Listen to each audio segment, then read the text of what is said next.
Hello everyone, कैसे हैं आप सब। आशा करती हूँ आप सब ठीक होंगे। मैं संजीता स्वागत करती हूँ आपको हमारे चैनल स्टिच बाय संजीता में। आज हम डबल कटोरी ब्लाउज़ की कटिंग करने वाले हैं। तो इसके लिए हमने मेन फैब्रिक को लिया है, साड़ी से निकली हुई ब्लाउज पीस है ये। और अस्तर को भी हमने यहाँ पर 1 मीटर लिया है। तो सबसे पहले हम अस्तर के ऊपर कटिंग करेंगे। तो अस्तर को हम पहले डबल फोल्ड करके और इस तरीके से खोल कर बिछा लेंगे। तो देखिए फ्रेंड्स, आज हम 46 साइज़ की ब्लाउज़ को बनाने वाले हैं। तो सबसे पहले अस्तर को बिछाने के बाद देखिए, फोल्ड वाली साइड मैंने अपनी ओर रखी है और खुले वाली साइड मैंने बाहर की ओर रखी है। तो देखिए फ्रेंड्स, आज हम 46 साइज़ की ब्लाउज को बनाने वाले हैं। तो इसके लिए 46 साइज़ की चौथाई भाग हुआ 11.5 इंच, और इसमें हम 1.5 इंच एक्स्ट्रा मार्जिन के लिए ऐड करेंगे। तो इसलिए देखिए, हमने यहाँ पर टोटल में 13 इंच पे इस तरीके से फैब्रिक को फोल्ड करके रखा है। तो इस तरीके से रखने के बाद आपको भी इसी तरीके से चेस्ट की चौथाई भाग लेना है। आप चाहे तो 1.5 इंच या फिर 2 इंच भी यहाँ पर एक्स्ट्रा मार्जिन ऐड कर सकते हैं। तो सबसे पहले हम एक स्ट्रेट लाइन इस तरीके से बना लेंगे। अब इंची टेप को यहाँ पर रखना है, और लंबाई है हमारा ब्लाउज का 15.5 इंच, और इसमें हमें 1 इंच एक्स्ट्रा बढ़ाते हुए स्टिच मार्जिन के लिए 16.5 इंच पे मार्क करना है। और यहाँ पर देखिए, इस साइज़ के लिए हमें आर्म होल के लिए 7.5 इंच पे मार्क करेंगे। और इस तरीके से मार्क करने के बाद इन मार्कों को हमें इस तरीके से सीधा कर लेंगे। और देखिए, शोल्डर के लिए हमने यहाँ पर डीप गले के लिए 6 इंच पे मार्क करना है, और यहाँ पर भी हम 6 इंच पे मार्क करेंगे। इन दोनों पॉइंटों को मिलाते हुए हम एक लाइन बना लेंगे।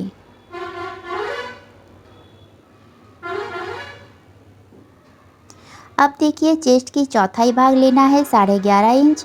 11.5 इंच पे हम यहाँ पर मार्क करेंगे, और 1.5 इंच हम यहाँ पर एक्स्ट्रा मार्जिन के लिए मार्क को लगाएंगे। तो कमर है हमारा 39 इंच। तो 39 इंच के चौथाई भाग हुआ 9.25 इंच। तो हम यहाँ पर 9.25 इंच पे एक मार्क कर लेंगे। 1 इंच एक डाट के लिए, और 1.5 इंच हम यहाँ पर मार्जिन के लिए मार्क को लगा लेंगे। अब देखिए, फिटिंग वाली लाइन को हमें इस तरीके से मिलाते हुए रखना है और स्ट्रेट लाइन बना लेंगे। और मार्जिन वाली लाइन को भी हम यहाँ पर ऐसे ही लगा लेंगे। अब देखिए, इस कॉर्नर से हमें 1.5 इंच एक बाहर की ओर जाना है इस तरीके से, और यहाँ पर एक मार्क कर लेंगे। अब यहाँ से हमें आर्म होल ड्रॉ करनी है।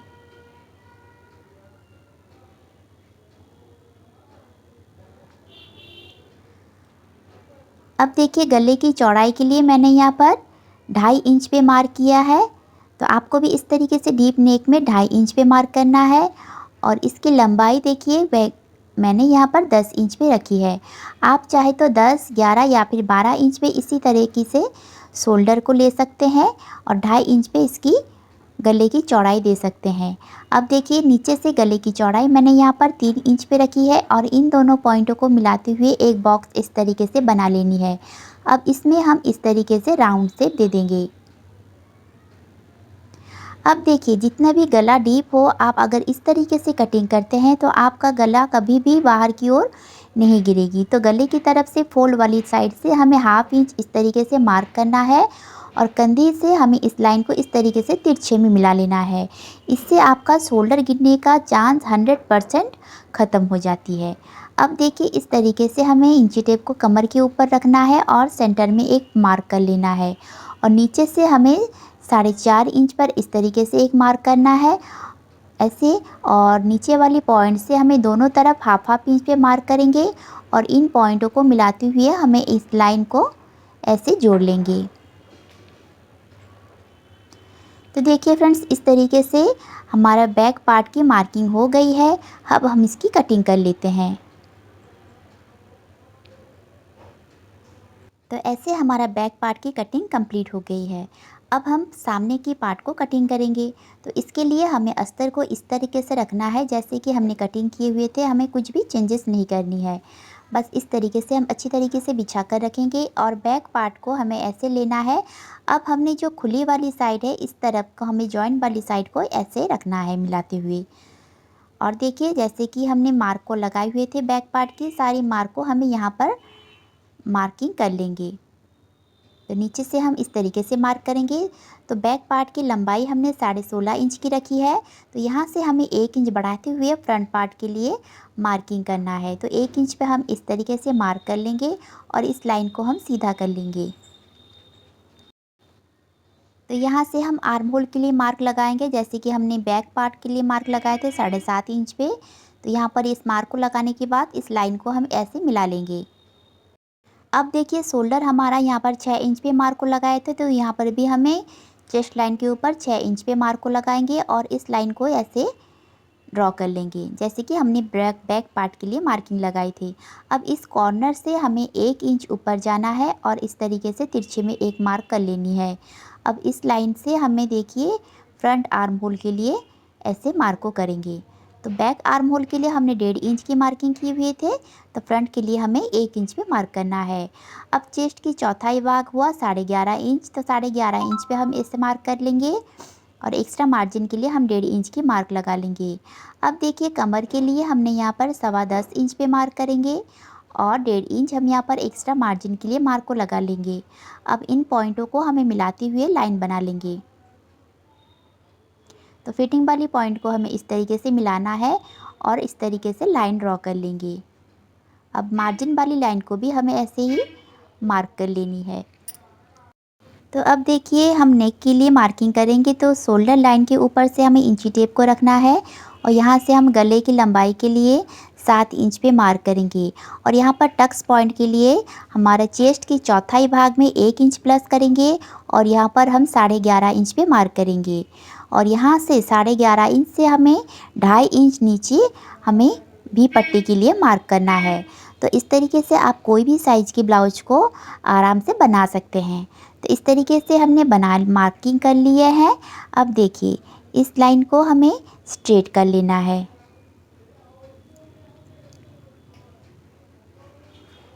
ऐसे स्ट्रेट करने के बाद अब देखिए हमें इंची टेप को लेना है और आगे की तरफ 1 इंच पे एक मार्क इस तरीके से कर लेना है और फिटिंग वाली लाइन की तरफ हमें 1/2 इंच ऊपर एक मार्क करनी है। अब हमें कटोरी के लिए मार्क को लगाना है। तो कटोरी के लिए हम इस साइज़ में 7.5 इंच पे मार्क लगाएंगे। तो 46 साइज में हमें यहाँ पर 7.5 इंच पे मार्क को लगाना है और इस लाइन को हमें आगे की ओर बढ़ाते हुए सीधा कर लेंगे। तो सबसे पहले हमने पीछे की तरफ जो 1/2 इंच पे मार्क लगाए हुए थे, इस मार्क को हमें यहाँ से मिलाना है और यहाँ से हम भी पट्टी के लिए इस तरीके से शेप लगा लेंगे। अब इस लाइन को देखिए हमें थोड़ी सी आगे की ओर ऊपर की ओर बढ़ाना है ऐसे। अब यहाँ से हमें गले की चौड़ाई के लिए मार्क करनी है 2.5 इंच पे और जहाँ पर हमने यहाँ पर 7 इंच पे मार्क लगाए थे, यहाँ से हमें 3.5 इंच पे इस तरीके से इसकी चौड़ाई हम रखेंगे 3.5 इंच और इन दोनों पॉइंटों को मिलाते हुए एक लाइन बना लेंगे और इसमें हम गोलाई शेप दे देंगे।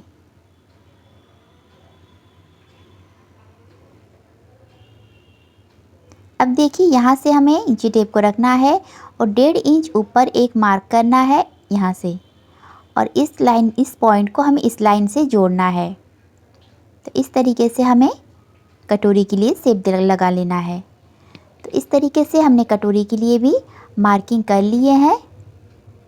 तो देखिए आर्म होल की तरफ से हमें चेक करना है, ये 2 इंच आ रहा है। तो आपको अगर थोड़ी सी कम या ज़्यादा लग रही है तो आप इस तरीके से हल्की सी शेप दे सकते हैं अंदर की ओर।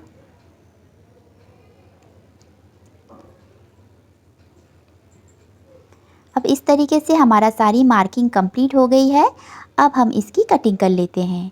तो फ्रेंड्स अब तक तो आपने चैनल को सब्सक्राइब कर ही लिए होंगे। अगर नहीं किए हैं तो चैनल को जल्दी से सब्सक्राइब कर दीजिए और पास में दिए गए बेल आइकन को भी प्रेस कर दीजिए। तो देखिए फ्रेंड्स इसे हमें यहाँ से कट कर लेना है।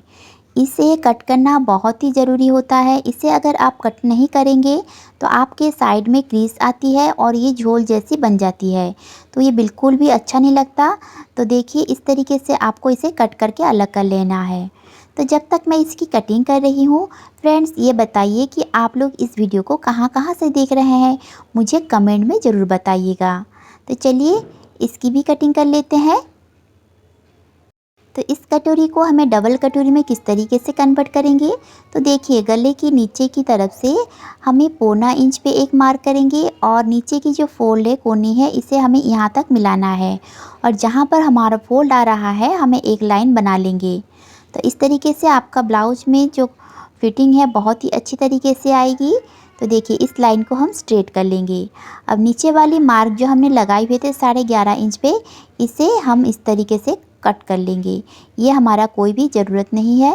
तो अब हमें ऊपर वाली मार्क जो हमें अब मिली है बस यहाँ तक हमें मार्क करना है और अस्तर को हमने यहाँ पर डबल फोल्ड करके रखा है और देखिए इस पार्ट को हमें इस तरीके से क्रॉस में रखना है और जैसे कि मार्क है बस हमें इस तरीके से मार्क को यहाँ पर भी लगा लेनी है। जहाँ पर अब हमने मार्क को लगाए हुए थे लाइन, इस लाइन तक ही हमें इस मार्क को लगाना है। इस तरीके से मार्क को लगाने के बाद देखिए इन दोनों लाइन को सीधा कर लेंगे। अब यहाँ से 1.25 इंच और यहाँ से भी 1.25 इंच पे हम यहाँ पर मार्क कर लेंगे। तो दोनों तरफ हमें 1.25 इंच पे मार्क करना है और गले की दोनों तरफ हमें हाफ इंच पे स्टिच मार्जिन के लिए मार्क को लगाएंगे और इस मार्कों को हमें इस तरीके से मिला लेना है। अब देखिए इस लाइन के ऊपर से इंची टेप को हमें रखना है। तो ये आ रहा है हमारा 10 इंच। तो यहाँ से हमें इंची टेप को फोल्ड करना है और जहाँ पर भी सेंटर आ रहा है नीचे की तरफ हमें 1.5 इंच पे एक मार्क करनी है। तो 1.5 इंच पे हमें यहाँ पर मार्क करके और इन दोनों पॉइंटों को ऐसे मिला लेंगे और यहाँ पर जो पॉइंट बन रहा है इसे हम कटोरी की अच्छी शेप आने के लिए इसे हम इस तरीके से राउंड शेप दे देंगे। अब देखिए और एक स्ट्रेट लाइन बनाएंगे सेकंड पार्ट कटिंग करने के लिए और हाफ इंच मार्जिन छोड़ते हुए और एक लाइन भी हम इस तरीके से ड्रॉ कर लेंगे। अब यहाँ पर भी हम 10 इंच पे एक मार्क करेंगे और इस लाइन को हम सीधा कर लेंगे। अब देखिए कटोरी की जो पीछे वाली बैक पार्ट की जो पीछे वाली साइड है इसे हम चेक करेंगे, 3.5 इंच आ रही है और हुक हाई वाली पट्टी की तरफ हम इसे चेक करेंगे तो ये 2.5 इंच पे आ रही है। तो एक तरफ हमें 3.5 इंच पे मार्क करनी है। तो यहाँ पर हम 2.5 इंच पे एक मार्क करेंगे और यहाँ पर हम 3.5 इंच पे मार्क करेंगे। इस तरीके से मार्क करने के बाद अब देखिए 10 इंच पे जो हमने मार्क को लगाए थे इसे हमें सेंटर कर लेंगे और सेंटर में एक मार्क को कर लेना है और जहाँ पर हमने 3.5 इंच पे मार्क लगाए थे यहाँ पर भी हमें 3.5 इंच पे मार्क को लगाएंगे और इन पॉइंटों को मिला लेंगे। तो हुक आई वाली पट्टी की तरफ हमने 2.5 इंच पे मार्क लगाए थे, इस मार्क को भी सेंटर में इस तरीके से मिला लेना है और यहाँ से हमें बैक की तरफ भी हमें इस तरीके से मिला लेना है और हाफ इंच हमें स्टिच मार्जिन के लिए भी इस तरीके से हम मिला लेंगे। तो ऐसे ही हमारा कटोरी की शेप भी लग गई है। अब हम इसकी कटिंग कर लेते हैं। तो फ्रेंड्स देखिए इस तरीके से अगर आप कटिंग करते हैं तो आपका ब्लाउज में परफेक्ट फिटिंग आएगी और शोल्डर कभी भी नहीं गिरेगी, क्योंकि इस तरीके से ट्रिक जो है वो बुटीक या फिर बड़े बड़े टेलर में यूज़ करते हैं जो कि आपको कभी भी नहीं बताते। अब देखिए स्लीव्स की कटिंग करने के लिए हमने स्लीव्स को 4 फोल्ड करके रखा है और 7 इंच की हमें 7 इंच की स्लीव्स की लंबाई चाहिए। तो 1 इंच बढ़ाते हुए मैंने यहाँ पर 8 इंच पे एक मार्क को लगा लिया है। अब इस लाइन को हमें सीधा कर लेना है और देखिए यहाँ से हमें 3.5 इंच पे मार्क करेंगे इसकी गहराई के लिए और इस लाइन को हम सीधा कर लेंगे। आप चाहे तो 3.5 इंच या फिर 4 इंच पे मार्क कर सकते हैं हैवी साइज के लिए। अब देखिए बैक पार्ट को हमें लेना है और इंची टेप को इस तरीके से रखकर हमें चेक करना है। तो ये आ रहा है 10.25 इंच। तो यहाँ से हमें 10.25 इंच पे इस तरीके से मार्क करेंगे जहाँ पर भी आ रहा है और 1.5 इंच हम यहाँ पर एक्स्ट्रा मार्जिन के लिए मार्क को लगा लेंगे और यहाँ से हम 1.5 इंच एक्स्ट्रा सीधा रखेंगे और यहाँ से हमें स्लीव्स के लिए शेप लगा लेंगे।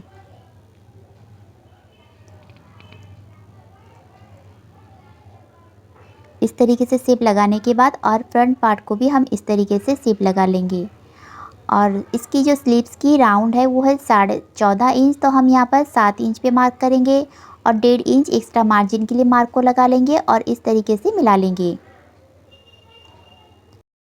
तो देखिए इस तरीके से हम स्लीव्स की भी कटिंग कर लेंगे और मेन फैब्रिक के ऊपर रख के हम सारे पार्ट को एक्स्ट्रा बढ़ाते हुए कट कर लेंगे 1/2 इंच, जिससे कि हम स्टिच करने के वक्त हम एक्स्ट्रा फैब्रिक को कट करके अलग कर देंगे। इससे आपका ब्लाउज में फिनिशिंग परफेक्ट बनती है। तो आशा करती हूँ आज की वीडियो आप लोगों को अच्छी लगी होगी। तो प्लीज़ फ्रेंड चैनल को सब्सक्राइब करके वीडियो को एक लाइक और एक कमेंट ज़रूर कीजिए। तो मिलते हैं नेक्स्ट वीडियो में। Thank you for watching.